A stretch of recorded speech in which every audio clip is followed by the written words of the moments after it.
ભાવનગર નજીક આવેલા સિત્સરના 25 વારિયા વિસ્તારમાં ગેરકાયદેસર રીતે ચાલતા મદ્રેસા મામલે તપાસ વધુ સઘન બનાવવામાં આવી છે.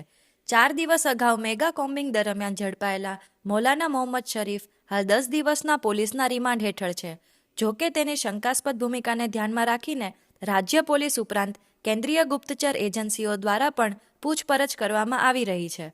પોલીસ તપાસમાં સામે આવ્યું હતું કે સિત્સર સ્થિત ગુજરાત હાઉસિંગ બોર્ડના મકાન નંબર 110, 111 અને 112માં હેતુફેર કરીને ગેરકાયદેસર રીતે મદ્રેસા ચલાવવામાં આવતું હતું.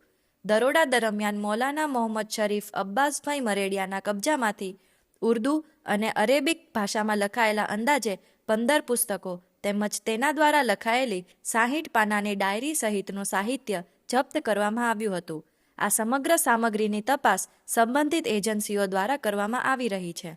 પ્રાથમિક તપાસ દરમિયાન મૌલાનાનું ભરૂચ સાથે કનેક્શન સામે આવતા ભાવનગર એસઓજી પોલીસની વિશેષ ટીમ તેને સાથે રાખીને ભરૂચ જિલ્લાના જંબુસર ખાતે આવેલ જંબુસર દારૂલ કુરાન મદ્રેસા ખાતે પહોંચી હતી. પોલીસ સૂત્રોના જણાવ્યા મુજબ ભાવનગર આવતા પહેલા મૌલાના ભરૂચમાં રહી અભ્યાસ કરતો હતો.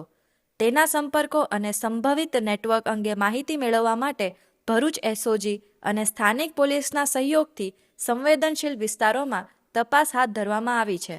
આ સાથે જ સમગ્ર મામલાની તપાસ વિવિધ દિશામાં આગળ વધી રહી હોવાનું પોલીસે સૂત્રોએ જણાવ્યું હતું.